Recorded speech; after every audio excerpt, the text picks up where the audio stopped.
I never thought my own parents would stoop so low. The day they abandoned my 8-year-old son Thomas at a church to teach me a lesson changed everything.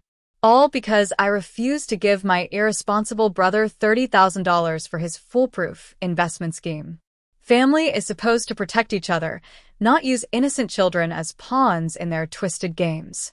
What happened next shocked even the police officers who took our statements. Before I dive into this heartbreaking story, where are you watching from today? Drop your location in the comments and hit that like and subscribe button if you've ever had to stand up to toxic family members. Trust me, what happened 3 months later will make your jaw drop. Growing up in the Johnson household was like living in a kingdom with a clear hierarchy. My parents, Gerald and Nancy Johnson, ruled with strict control, and the roles were clearly defined from early childhood. I was the eldest, the responsible one, the one who needed to set an example.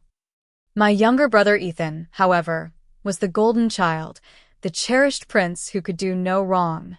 Our suburban Chicago home looked picture-perfect from the outside: manicured lawn, white picket fence, and family portraits displaying beaming smiles. But inside those walls, the family dynamics were severely imbalanced. When Ethan crashed his bike, he got a newer, better one. When I achieved straight A's, it was simply expected. When Ethan barely passed his classes, he was rewarded for trying his best. "Miranda, you need to understand that your brother needs more encouragement," my mother would say whenever I questioned the obvious favoritism. "He's sensitive. You're naturally strong." This natural strength they attributed to me became my identity by default.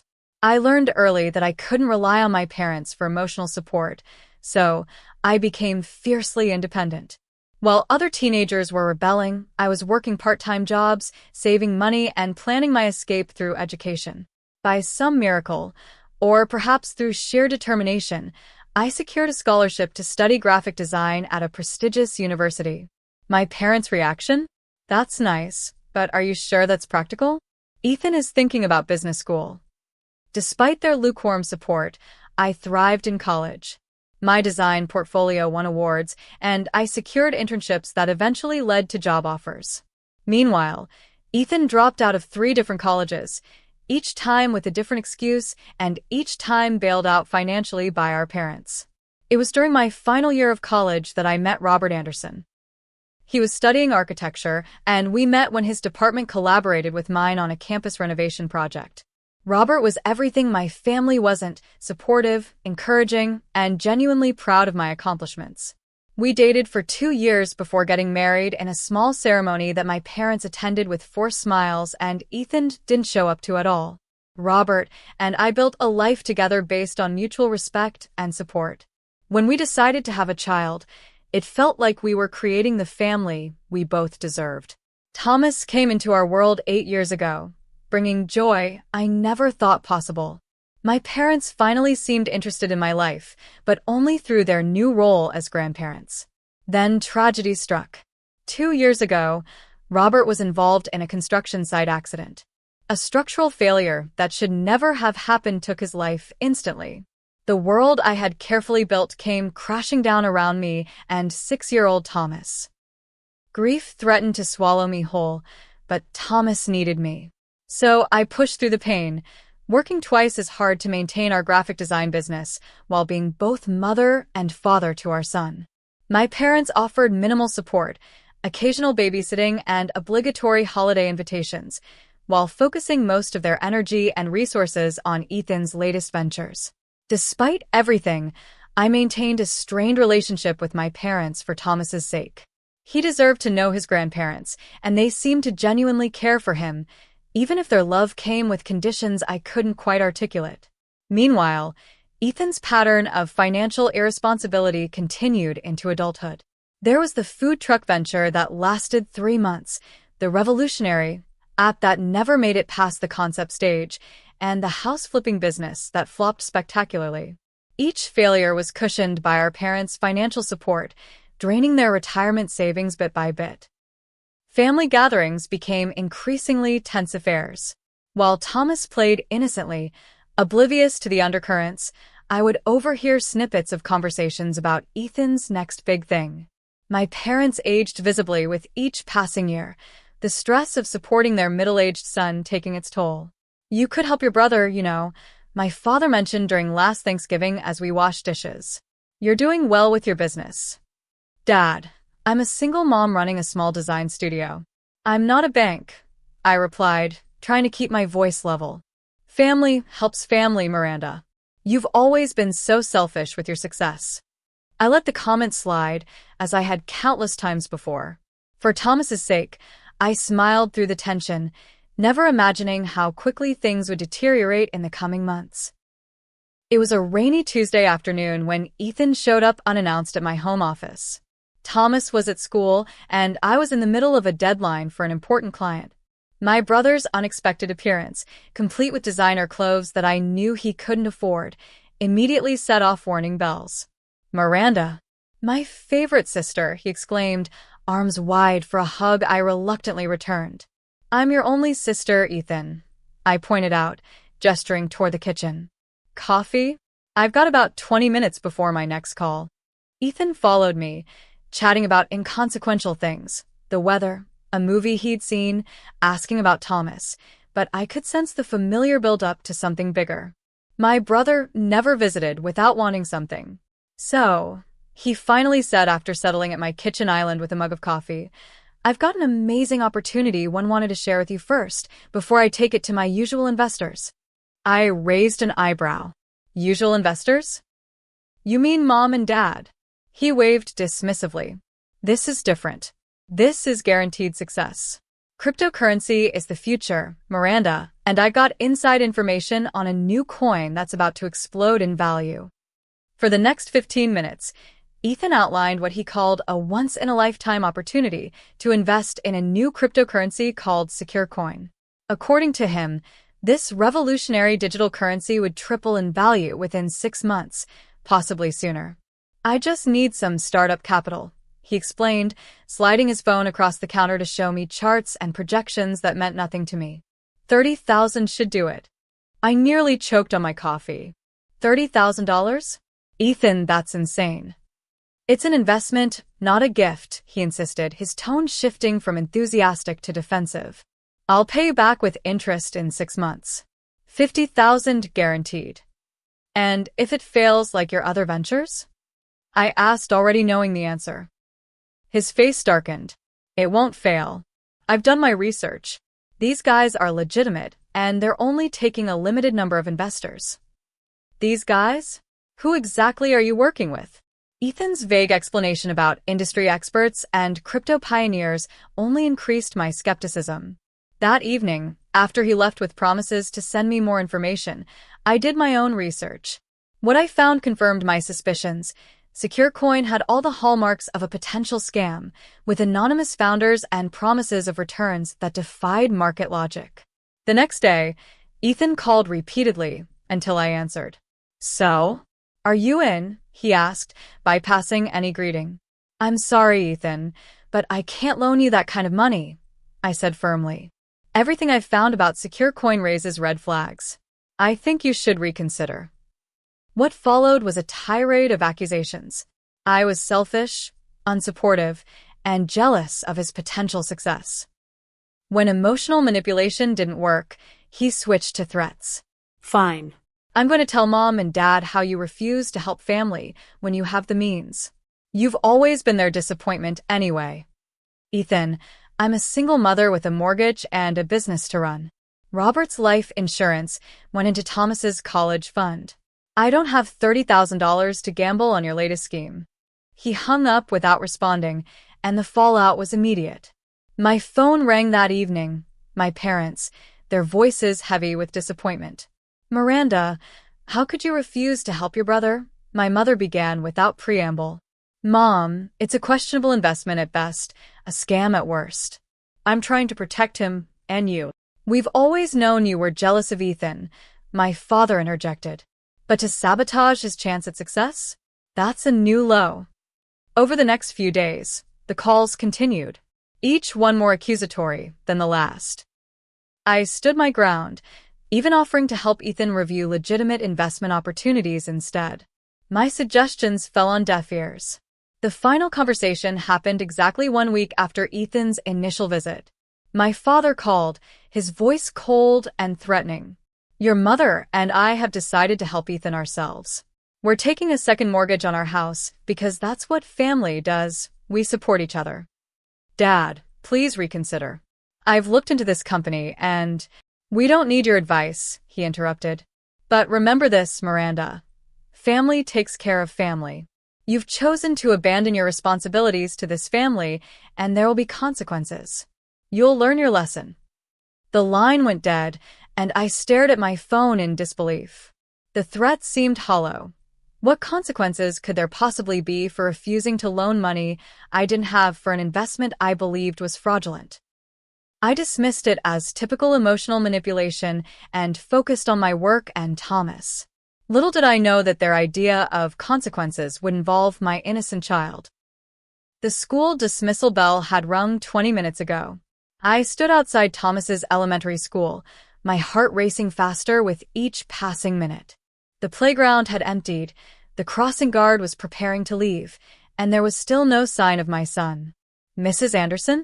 Thomas's teacher, Brenda Wilson, approached with concern etched on her face. Is everything okay? Thomas was picked up early today. My blood ran cold. What? By whom? Your parents, she replied, confusion clear in her expression. They had the family pickup authorization you filed at the beginning of the year. They said there was a family emergency. The world tilted beneath my feet. I hadn't spoken to my parents since our heated argument about Ethan's investment scheme.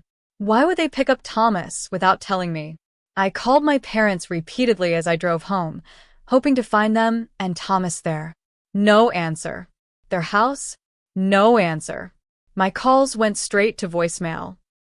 Panic rising, I called everyone I could think of, neighbors, family friends, even Ethan, who also didn't pick up. By evening, I had organized a search with neighbors, called hospitals, and was preparing to contact the police when my phone rang with an unfamiliar number. Hello, is this Miranda Anderson? A man's voice asked. Yes, who's this? This is Father Michael from St. Augustine Church. I believe I have your son here.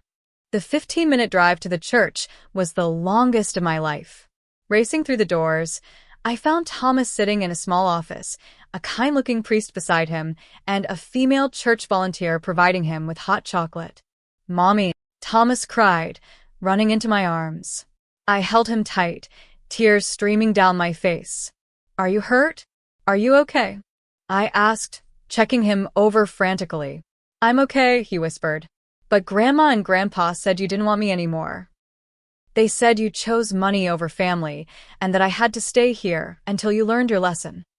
Father Michael gently explained that my parents had left Thomas at the church steps with a backpack containing a change of clothes and a note explaining he was temporarily in need of shelter while his mother sorted out her priorities. The priest had found the situation suspicious and managed to get my contact information from Thomas. The police arrived shortly after, taking statements from all of us. Officer Diana Murray was especially gentle with Thomas, but her eyes hardened when I explained the background situation with my brother's loan request and my parents' subsequent threat. So they essentially kidnapped your son from school and abandoned him at a church as retaliation for not giving your brother money, she clarified, her pen pausing over her notepad. When she put it that way, the reality of what my parents had done hit me full force. It wasn't just a family disagreement anymore. It was a criminal act involving an innocent child. That night, after the police left with promises to follow up with my parents, Thomas and I sat in his bed surrounded by his favorite stuffed animals. He seemed physically fine but confused and shaken. Mommy, why did Grandma and Grandpa leave me? Did I do something wrong? No, baby, absolutely not, I assured him, stroking his hair. Grandma and Grandpa made a very, very bad choice. They're confused about some grown-up things, but none of this is your fault. Are they going to jail? He asked, wide-eyed. I hesitated, not knowing how to answer. I don't know. But what I do know is that you're safe now, and I won't let anyone take you away again. Despite my reassurances, Thomas woke screaming 3 times that night, terrified of being abandoned again. I lay beside him, my anger growing with each nightmare. How dare they use my child as a pawn in their twisted game? The next morning brought a flurry of activity. A social worker named Rebecca Martinez arrived to interview Thomas and assess his well-being. She was professional but compassionate, explaining that child services needed to ensure Thomas was safe and properly cared for. "We understand you're the victim here, Mrs. Anderson," she assured me. "But we have protocols for any case involving child abandonment." Meanwhile, calls and texts flooded in from family members, not with support, but with accusations. Somehow, my parents had spun a narrative in which I had refused to help the family in crisis, and they had merely been watching Thomas while I sorted myself out. The truth was being buried under a mountain of family politics.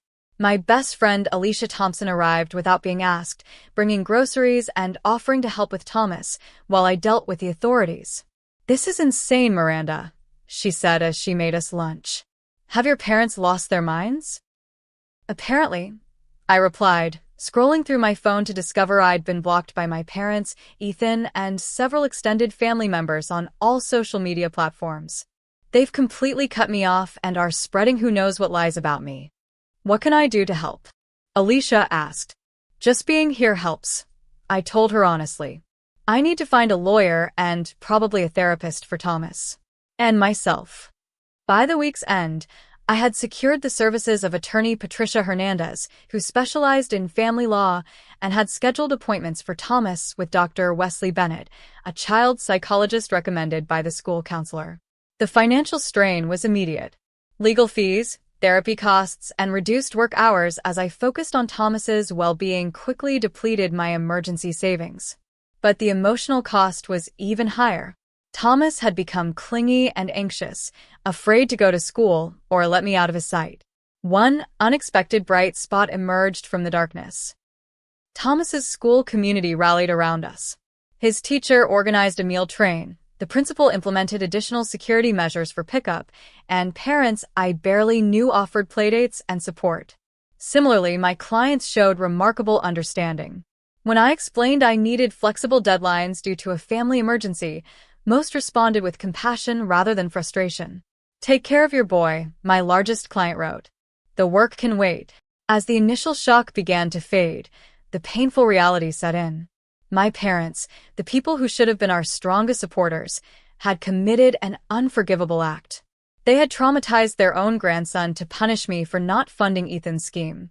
And I was left wondering, how do you explain to an 8-year-old that sometimes the people who are supposed to love you the most are the ones who hurt you the deepest?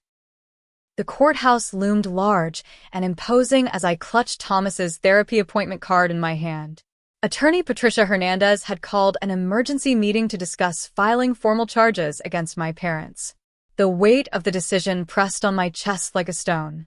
"You understand that once we file these charges, there's no turning back," Patricia explained, her office filled with family law certificates and children's drawings from grateful clients. "Child abandonment is a serious offense. Your parents could face jail time." "They left my 8-year-old at a church with a backpack and walked away," I replied, my voice steadier than I felt. "They told him I didn't want him anymore. They traumatized him to punish me." Still, my finger hesitated over the signature line. These were my parents, flawed and misguided as they were. The complexity of emotions swirling through me made it hard to breathe. "Take your time," Patricia said gently. "This is a big decision." "What would you do?" I asked her. She removed her glasses and leaned forward. "Miranda, I can't answer that for you. But I can tell you that in my 20 years of practice, I've never seen children recover from trauma by pretending it didn't happen." I signed the papers. That afternoon, Thomas sat across from Dr. Wesley Bennett, carefully constructing a scene with toy figures. His therapy sessions had become the anchor of our weeks. "Thomas has placed the child figure inside a box today," Dr. Bennett noted quietly to me as we observed. "He's processing feelings of abandonment through symbolic play." "Is he getting better?" I whispered. "Healing isn't linear," he replied. "But he's expressing his feelings rather than internalizing them, which is positive. He's a resilient boy." Resilient or not, Thomas's nightmares continued. He would wake screaming, convinced his grandparents were taking him away again. School mornings became battles of tears and anxiety. His teacher reported he rarely played with friends at recess anymore, preferring to stay close to supervising adults. While Thomas fought his internal battles, I faced external ones. The charges against my parents had sparked a family civil war. Cousins I'd grown up with sent scathing messages about tearing the family apart. My Aunt Catherine, who had always seemed kind, left a voicemail calling me ungrateful and vindictive. The silence from others hurt just as much as the attacks. People who had been at every holiday gathering, who had watched Thomas grow up, suddenly couldn't find the courage to reach out.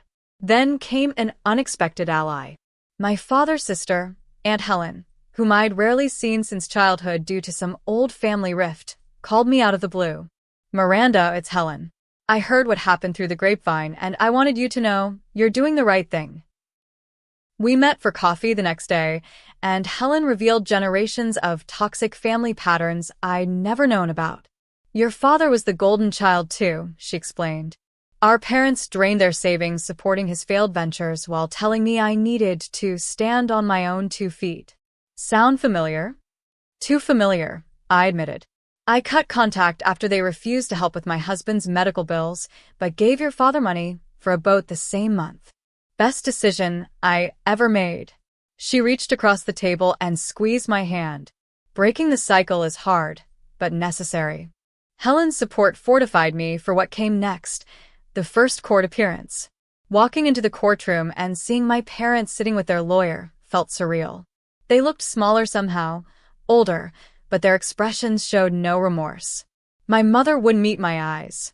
My father stared straight ahead, jaw set in familiar stubbornness. The proceedings were brief, but excruciating. Statements were read, including Father Michael's account of finding Thomas abandoned on church property. My parents pleaded not guilty, their lawyer arguing they had left Thomas in a safe haven, out of concern for his well-being while I was having a personal crisis. A complete fabrication. Outside the courthouse, Ethan ambushed me in the parking lot. "You happy now?" he snarled, blocking my path to the car where Alicia waited with Thomas. "Mom and Dad could go to jail because you're too selfish to help family." "They kidnapped and abandoned my son, Ethan." I shot back. "Don't you dare make this about money." "They mortgaged their house for me because you wouldn't help," he continued, his face flushed with anger. "Now they might lose everything." That was their choice. Using Thomas as a pawn was their choice too. Ethan's expression shifted from anger to something uglier. "You always thought you were better than us. Well, enjoy your precious moral high ground while Mom and Dad lose their home." The revelation that my parents had actually gone through with mortgaging their house hit me harder than I expected. Despite everything, I couldn't take satisfaction in their financial troubles. But I also couldn't accept responsibility for decisions they'd made as adults. As the weeks passed, the legal process ground slowly forward while our healing seemed stuck in place. Thomas's birthday came and went without a card or call from his grandparents. The silence was deafening, and explaining it to him broke my heart all over again. "Sometimes people we love make choices that hurt us," I tried to explain as we shared birthday cake. "It doesn't mean we did anything wrong." "Will they ever love me again?" he asked, his small voice steady, but his eyes betraying his pain. "They do love you," I assured him, though I wasn't entirely convinced. "They just don't know how to show it the right way."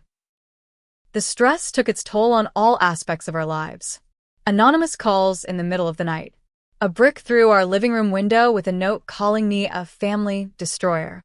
The school reporting a strange man asking questions about Thomas's schedule, leading me to install an expensive security system I couldn't really afford. Through it all, Dr. Bennett's words became my mantra. "You're not responsible for other people's actions, only your response to them." My response was to create as much stability for Thomas as possible while trying to rebuild my own sense of security. I considered moving to a new neighborhood, perhaps even a new city, but Thomas had already lost so much. Uprooting him from his school and the few supportive relationships we had seemed cruel. Instead, I focused on redefining family for both of us. "Family isn't always blood," I told Thomas one night as we made picture frames for photos of Alicia and her husband. who had been there for us unfailingly. Sometimes family is the people who show up when things are hard. As the 3-month mark of the abandonment approached, I felt a shift within myself. The initial shock and betrayal had hardened into something more resolute, a determination to protect my son and myself from toxic relationships, regardless of blood ties.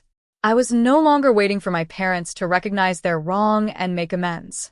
I was moving forward without them. It was a painful liberation, this acknowledgement that family could be both your greatest wound and your deepest loss. But somewhere in that pain, I found clarity. Thomas deserved better than conditional love. And so did I. I was reviewing client designs when the news alert flashed across my laptop screen. Major cryptocurrency scam busted. Investors lose millions. With trembling fingers, I clicked the link, already knowing what I would find. The article detailed a sophisticated fraud operation centered around SecureCoin, the very investment Ethan had been so desperate to join. Federal agents had arrested the ringleaders, who had allegedly swindled over $20 million from unsuspecting investors with promises of astronomical returns. My phone rang almost immediately. It was Patricia. "Have you seen the news?" she asked without preamble.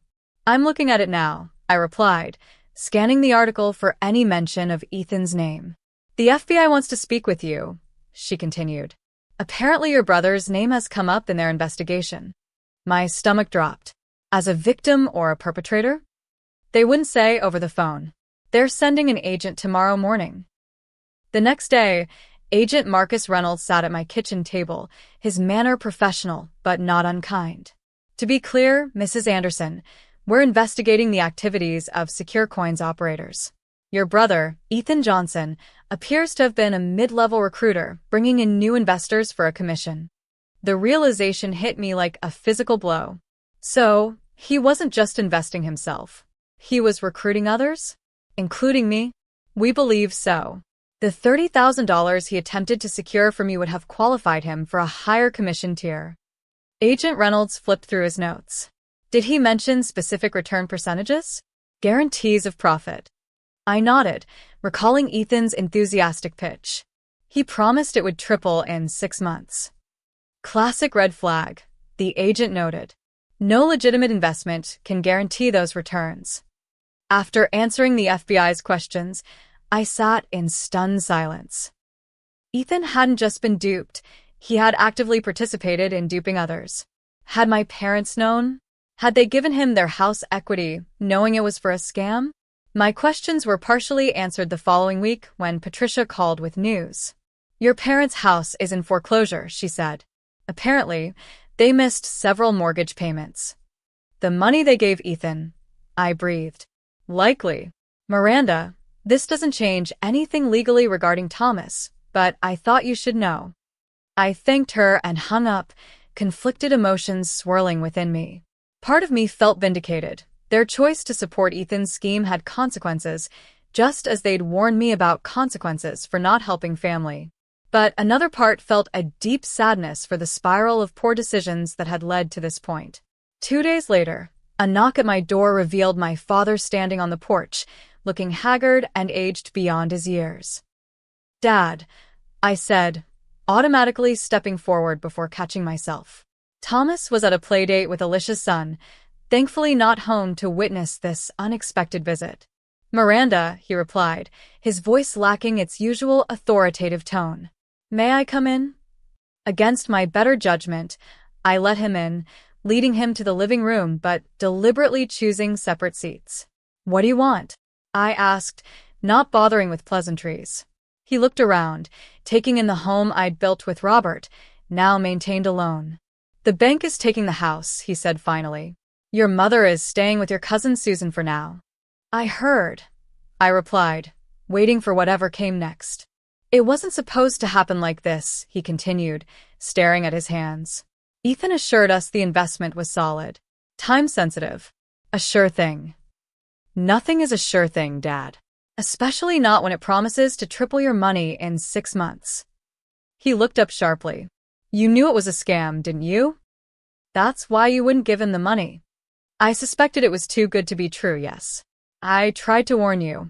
You could have tried harder, he snapped, a flash of the old Gerald Johnson breaking through his defeated demeanor. Like you tried harder to not kidnap and abandon my 8-year-old son? I retorted, anger rising.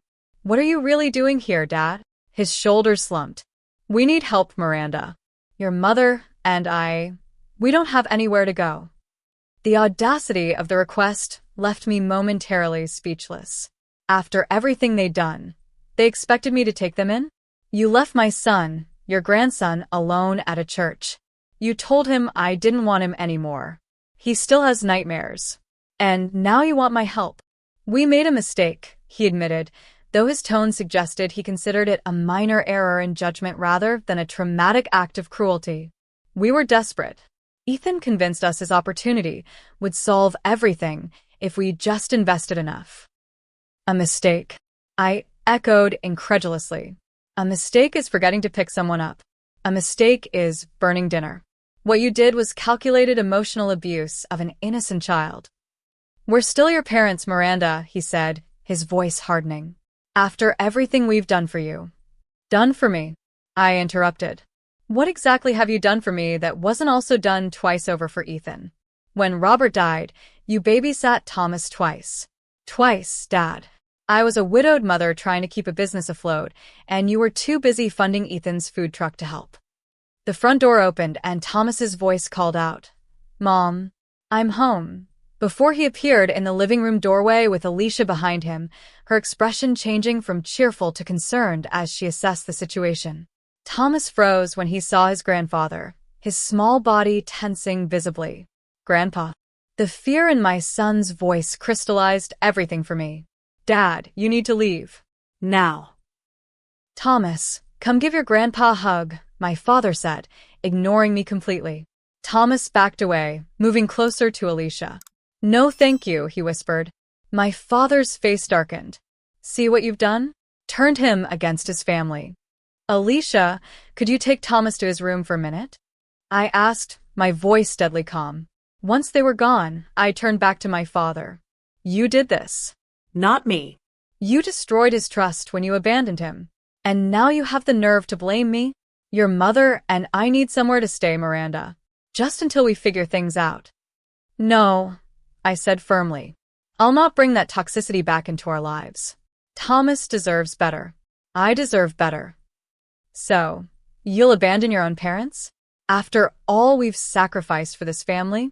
I'm not abandoning you. I'm establishing boundaries. There's a difference. He stood, anger replacing his earlier dejection. Your brother was right about you. Always thought you were better than the rest of us. As he walked toward the door, I called after him.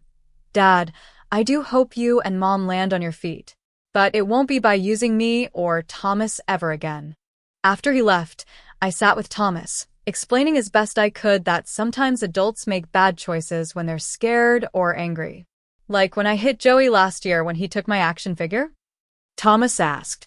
Something like that, I agreed. But bigger. Grandma and Grandpa made very big mistakes, and now they have to deal with those consequences. Are they going to be homeless? He asked, his compassion showing through despite his fear. No, sweetie. They have other family helping them, but they won't be staying with us. Good, he said quietly. They scare me now. His simple honesty broke my heart all over again. Later that evening, an anonymous email arrived in my inbox with the subject line, Your brother knew. The attached documents showed correspondence between Ethan and the Secure Coin founders, discussing recruitment strategies and commission structures. Most damning was an email where Ethan specifically mentioned getting his parents to remortgage their house, with a chilling line, They're good for at least $150,000. Working on my sister too, but she's more skeptical. I forwarded the evidence to Patricia, who confirmed it should go to the FBI. But before I did, I faced an ethical dilemma. Should I warn my parents that their golden child had knowingly led them into financial ruin? The decision was complicated by the knowledge that they would likely never believe me over Ethan. Some family dynamics never change, no matter how much evidence exists to the contrary. After consulting with Patricia and Dr. Bennett, I decided to arrange a family meeting on neutral ground. Patricia offered her office conference room, with the additional security of her staff nearby if needed. The FBI investigation into Secure Coin was proceeding, but Agent Reynolds agreed to delay interviewing my parents until after our meeting. "You're not obligated to give them this courtesy," Patricia reminded me as we prepared the conference room. "They certainly didn't extend any to you or Thomas." "I know," I sighed. "But I need to do this my way. I need to look them in the eyes when they learn what Ethan did." She nodded, understanding my need for closure, if not agreeing with my methods. My parents arrived first, looking worn and diminished. My mother, Nancy, usually impeccably presented, wore mismatched earrings and hadn't styled her hair. My father's defiance from our last encounter had faded into something closer to resignation. Ethan arrived last, striding in with unearned confidence, designer sunglasses perched on his head despite the overcast day. His smile faltered when he saw Patricia sitting beside me. "What's this, an intervention?" he joked weakly, taking the seat farthest from me. "Something like that," I replied coolly. "Thank you all for coming. Can we make this quick?" Ethan asked, checking his watch. "I have a meeting with investors later." The irony wasn't lost on any of us. "More cryptocurrency investors?" I asked, opening my laptop. "Like the ones from Secure Coin?" His expression flickered briefly before settling back into practiced nonchalance. "That situation was unfortunate. I was a victim too, you know." "Were you?" I turned my laptop around, displaying the first email I'd received. "Because these communications suggest otherwise." My mother gasped as she read the screen. "What is this?" Evidence that Ethan wasn't just an investor in Secure Coin. He was actively recruiting new victims, including his own family, for commission. "That's absurd," my father blustered, though he leaned forward to read the emails. "Where did you get this?" "It was sent to me anonymously," I explained. "I've verified its authenticity with a digital forensics expert. It's real." Ethan's facade cracked. "Those are taken out of context. Everyone was going to make money." "Except it was a Ponzi scheme," I countered. "The only people making money were the founders and their recruiters. Like you." My mother's hand trembled as she pointed to the line about remortgaging their house. "You knew? You knew we might lose our home." "Mom, I was trying to help," Ethan pleaded. "If you had invested sooner, before the feds got involved." "The feds?" My father's face paled. "The federal government is investigating this?" "The FBI has already arrested the ringleaders," I confirmed. "Agent Reynolds wants to speak with all of you." I convinced him to wait until after this meeting. The revelation hit like a thunderclap. My mother began to cry silently while my father stared at Ethan with dawning comprehension. "We gave you everything," he said quietly. "Our savings. Our house. Our retirement." Ethan's demeanor shifted from defensive to desperate. "It wasn't supposed to collapse like this. I was going to make it right before anyone found out." "With what money?" I asked.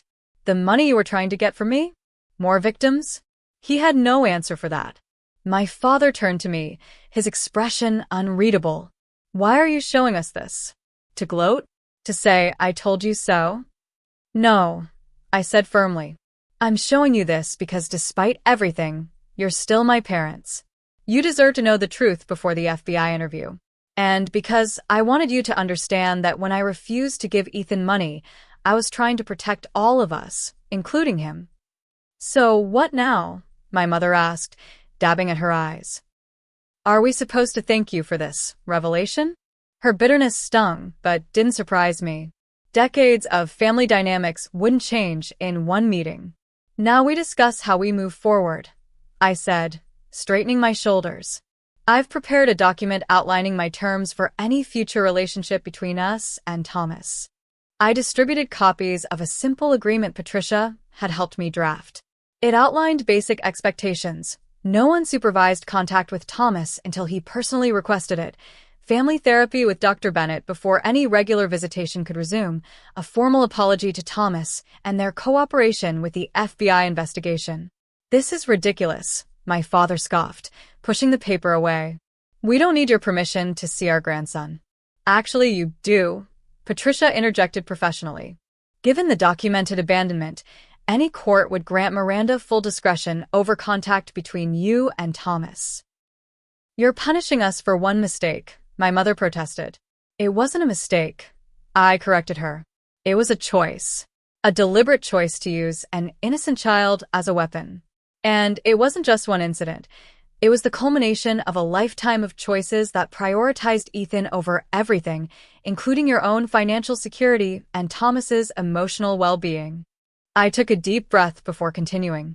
I'm offering conditional forgiveness and a path forward. Whether you take it is your choice.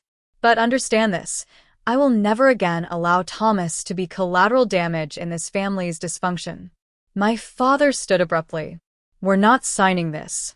Come on, Nancy. My mother hesitated, looking between my father and me, before slowly rising to follow him. The FBI will be in touch. I called after them as they left. Whether you cooperate or not is your choice, but it will affect the outcome. Ethan remained seated, staring at the damning emails still displayed on my laptop. You could have deleted these, he said quietly. Protected me. Like you protected our parents? Or me? Or Thomas? He flinched. I messed up. I got in over my head with gambling debts. Secure coins seemed like a way out. His admission surprised me. Gambling. Started in college. Got worse after each failed business. The more I lost, the more desperate I got. He rubbed his face tiredly. I never meant for it to go this far. But it did, Ethan. And now we're all paying the price. He nodded, the bravado finally completely gone. What happens now? With the FBI? I don't know, I answered honestly. That depends on what you tell them, how cooperative you are, and what evidence they already have against you. And us? You and me? I considered the question carefully. I can't have you in my life right now, Ethan. Maybe not ever.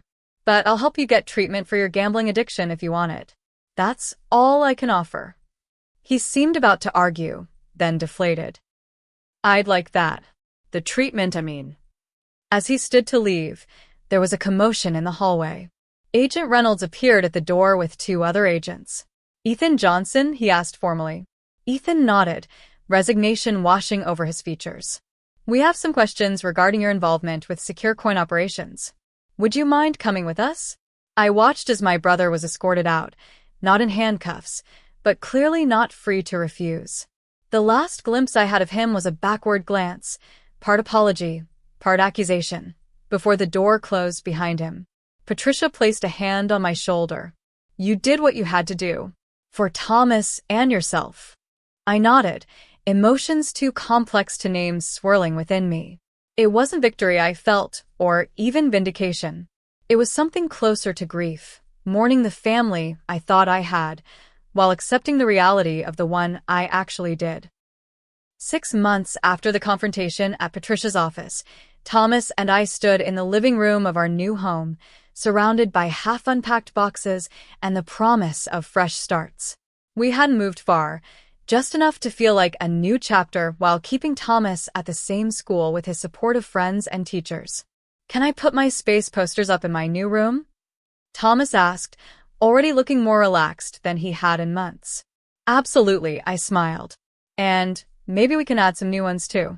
The decision to move had come after Ethan's legal troubles finalized. He had avoided jail time by cooperating fully with the investigation, but received 5 years of probation, mandatory gambling addiction treatment, and substantial community service hours. My parents had lost their house but managed to secure a small apartment with help from my cousin Susan.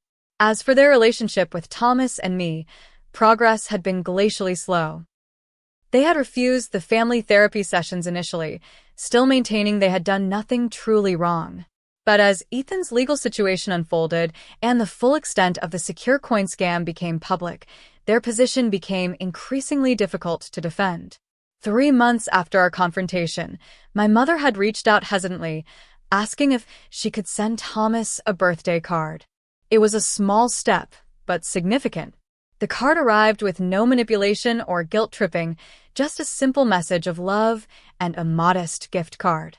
Thomas had studied the card carefully before asking, "Does this mean Grandma isn't mad at me anymore?" "She was never mad at you, buddy," I assured him. Adults sometimes make bad choices when they're upset, but that doesn't mean it was your fault. Dr. Bennett had been invaluable in helping Thomas process his feelings about his grandparents. He's developing healthy boundaries, he explained during one of our update sessions. He's not afraid to express what makes him uncomfortable, which is remarkable progress for a child his age. That progress manifested in Thomas requesting a supervised visit with my mother after receiving 2 more similarly appropriate cards. We met at a neutral playground with Dr. Bennett present. The visit lasted only 30 minutes, but ended without tears or trauma. A small victory we celebrated with ice cream afterward. My father remained more resistant, his pride preventing him from acknowledging the damage done. We had spoken briefly on the phone twice, conversations that remained stilted and surface level. His journey would be longer if it happened at all. The most unexpected development had been a letter from Ethan, sent from his treatment facility 3 months into his program. I'm working through the 12 steps, he had written. Making amends is part of that process, but I know words aren't enough for what I've done. I'm not asking for forgiveness. I just want you to know I'm finally facing my addiction and the damage it's caused. I had read the letter several times, unsure how to respond. Finally, I sent a brief note acknowledging his effort and wishing him success in his recovery, making no promises about our future relationship. Professionally, things had taken a surprising turn for the better. The focused attention I'd given my business during this difficult period, perhaps as a form of control in an otherwise chaotic time, had resulted in new clients and recognition in the design community. I had even hired an assistant, allowing me to maintain a healthier work-life balance. Mom, can we invite Auntie Alicia and Uncle James for dinner once we're unpacked? Thomas asked, interrupting my thoughts as he carefully arranged his books on a new shelf. That's a great idea, I agreed. And maybe we can ask them about being your godparents officially? His face lit up. Really? That would be awesome. The suggestion wasn't spontaneous. Alicia and James had been our rock throughout the ordeal, providing practical and emotional support without hesitation. When I tentatively broached the subject of making them Thomas's legal guardians in case anything happened to me, they had accepted with tears and hugs. Family isn't just blood, Alicia had reminded me, echoing my own words to Thomas. That philosophy had become the foundation of our rebuilding. We had created new traditions, Sunday game nights with friends, monthly community volunteer days, and quarterly adventure weekends, where we explored something new together. As evening fell on our first night in the new house, Thomas and I sat on the back porch, watching fireflies emerge in the twilight. Mom, do you think people can change? He asked suddenly. I do, he replied carefully. But it takes time and real effort. Why do you ask? I was thinking about Grandma and Grandpa, and Uncle Ethan. Do you think they'll change? I wrapped an arm around his shoulders. I hope so, buddy. But the important thing is that we've changed. We're stronger now, and we know how to protect ourselves better.